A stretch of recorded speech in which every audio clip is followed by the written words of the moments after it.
ओम नमो भगवते वासुदेवाय नमः।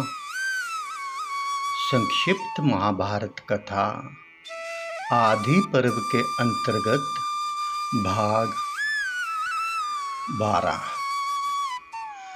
आज की कथा में देवता दानव आदि का मनुष्य के रूप में अंशा अवतार और कर्ण की उत्पत्ति। वैशंपायन जी कहते हैं, जन्मजय, अब मैं यह वर्णन करता हूँ कि किन किन देवता और दानवों ने किन किन मनुष्य के रूप में जन्म लिया था। दानवराज विप्रचित, जरासंध और हिरण्यकशिपु शिशुपाल हुआ था। संहलाद शल्य और अनुहलाद धृष्टकेतु हुआ था। शिवी दैत्य ध्रुम राजा के रूप में और वशकल भगदत्त हुआ था। कालनेमी दैत्य ने ही कंस का रूप धारण किया था। भारद्वाज मुनि के यहाँ बृहस्पति के अंश से द्रोणाचार्य अवतीर्ण हुए थे। वह श्रेष्ठ धनुर्धर, उत्तम शास्त्रवेता और परम तेजस्वी थे। उनके यहाँ महादेव, यम, काल और क्रोध से सम्मिलित अंश से भयंकर अश्वत्थामा का जन्म हुआ था। वशिष्ठ ऋषि के शाप और इंद्र की आज्ञा से 8 वसु राज ऋषि शंतानु के द्वारा गंगा जी के गर्भ से उत्पन्न हुए। उनमें से सबसे छोटे भीष्म थे।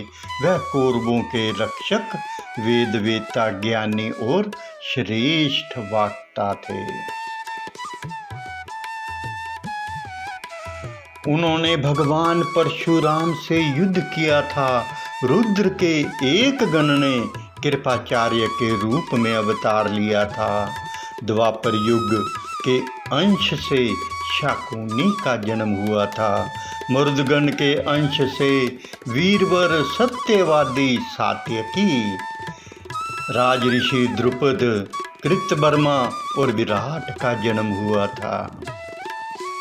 अरिष्टा के पुत्र हंस नामक गंधर्वराज धृतराष्ट्र के रूप में पैदा हुआ था और उनका छोटा भाई पांडु के रूप में। सूर्य के अंश धर्म ही विदुर के नाम से प्रसिद्ध हुए। कुरुकुल कलंक दुरात्मा दुर्योधन कलयुग के अंश से उत्पन्न हुआ था। उसने आपस में वैर की आग सुलगाकर पृथ्वी को पुलस्त्य वंश के राक्षसों ने दुर्योधन के 100 भाइयों के रूप में जन्म लिया था। धृतराष्ट्र का वह पुत्र जिसका नाम युयुत्सु था, वैश्या के गर्भ से उत्पन्न एवं इनसे अलग था।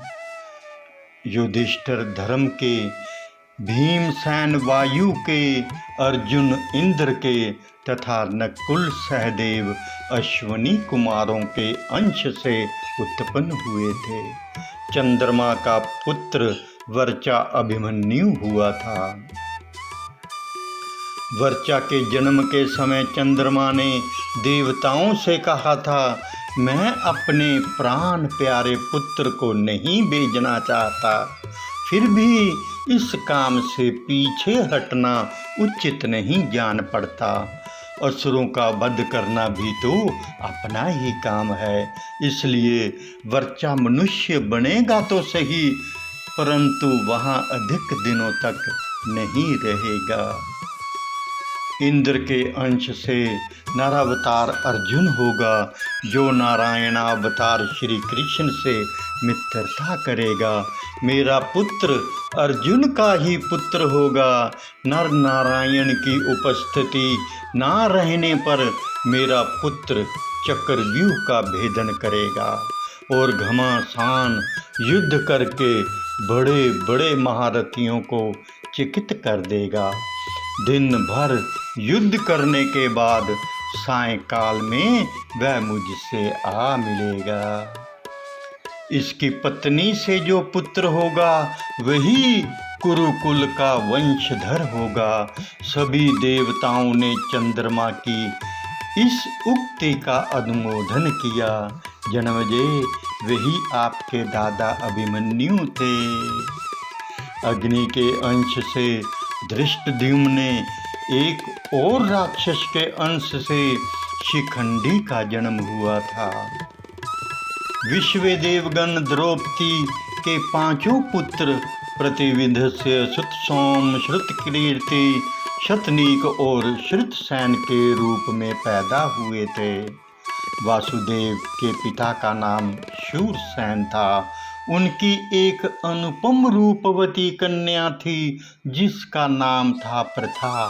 शूरसेन ने अग्नि के सामने प्रतिज्ञा की थी कि मैं अपनी पहली संतान अपनी भुआ के संतानहीन पुत्र कुंती भोज को दे दूंगा। उनके यहाँ पहले प्रथा का ही जन्म हुआ, इसलिए उन्होंने उसे कुंती भोज को दे दिया। जिस समय प्रथा छोटी थी, अपने पिता कुंती भोज के पास रहती और अतिथियों की सेवा सत्कार करती। एक बार प्रथा ने दुर्वासा ऋषि की बड़ी सेवा की। उसकी सेवा से जैतिंद्रिय ऋषि बड़े प्रसन्न हुए। उन्होंने प्रथा को एक मंत्र बतलाया और कहा कि कल्याणी, मैं तुम पर प्रसन्न हूँ। तुम इस मंत्र से जिस देवता का आवाहन करोगी, उसी के कृपा प्रसाद से तुम्हें पुत्र उत्पन्न होगा। दुर्वासा ऋषि की बात सुनकर प्रथा यानी कुंती को बहुत कौतूहल हुआ। उसने एकांत में जाकर भगवान सूर्य का आह्वान किया। सूर्य देव ने आकर तत्काल गर्भ स्थापन किया, जिससे उन्हीं के समान तेजस्वी कवच और कुंडल पहने एक सर्वांग सुंदर बालक उत्पन्न हुआ। कलंक से भयभीत होकर कुंती ने उस बालक को छिपाकर नदी में बहा दिया। अधिरथ ने उसे निकाला और अपनी पत्नी राधा के पास ले जाकर उसे पुत्र बना लिया। उन दोनों ने उस बालक का नाम वसुसेन रखा था। वही पीछे कर्ण के नाम से प्रसिद्ध हुआ। वह अस्त्र विद्या में बड़ा प्रवीण और वेदांगों का ज्ञाता हुआ। वह बड़ा उदार, सत्य, पराक्रमी और बुद्धिमान था। जिस समय वह जप करने के लिए बैठता, उस समय ब्राह्मण उससे जो मांगते वही दे देता था। एक दिन की बात है, कर्ण जप कर रहा था। देवराज इंद्र सारी प्रजा और अपने पुत्र अर्जुन के हित के लिए ब्राह्मण का वेश धारण करके उसके पास आए और उन्होंने उसके शरीर के साथ उत्पन्न कवच और कुंडल मांगे। कर्ण ने अपने शरीर से चिपके कवच को उधेड़ कर और कुंडल उतार कर दे दिए। उसकी इस उदारता से प्रसन्न होकर इंद्र ने एक शक्ति दी और कहा, हे अजित, तुम यह शक्ति देवता, असुर, मनुष्य, गंधर्व, सर्प, राक्षस अथवा जिस किसी पर चलाओगे उसका तत्काल नाश हो जाएगा। तभी से वह विकर्तन नाम से प्रसिद्ध हुआ। वह श्रेष्ठ योद्धा, दुर्योधन का मंत्री, सखा और श्रेष्ठ महापुरुष था और सूर्य के अंश से उत्पन्न हुआ था। देवादिदेव सनातन पुरुष नारायण भगवान के अंश से वासुदेव श्री कृष्ण अवतीर्ण हुए। महाबली बलदेव जी शेष के अंश थे। सनत कुमार जी प्रद्युम्न हुए। यदुवंश में और भी बहुत से देवता मनुष्य के रूप में अवतरण हुए थे। इंद्र के आज्ञा अनुसार अप्सराओं के अंश से 16,000 स्त्रियां उत्पन्न हुई थी। राजा भीष्मक की पुत्री रुक्मणी के रूप में लक्ष्मी जी और द्रुपद के जहाँ यज्ञ कुंड से द्रौपदी के रूप में इंद्रायणी उत्पन्न हुई थी। कुंती और माद्री के रूप में सिद्धि और धृति का जन्म हुआ था, वही पांडवों की माता हुई। मति का जन्म राजा सुबल की पुत्री गंधारी के रूप में हुआ था। इस प्रकार देवता, असुर, गंधर्व, अप्सरा और राक्षस अपने अपने अंश से मनुष्य के रूप में उत्पन्न हुए थे। ओम नमो भगवते वासुदेवाय। एक विनम्र निवेदन है कि संपूर्ण महाभारत की रोचक एवं ज्ञानवर्धक कथाओं का आनंद लेने के लिए हमारे YouTube चैनल कहना सेवा के साथ जुड़ें तथा कथाओं को शेयर कर अपने मित्रों संबंधियों को भी लाभान्वित करें और पुण्य के भागीदार बने।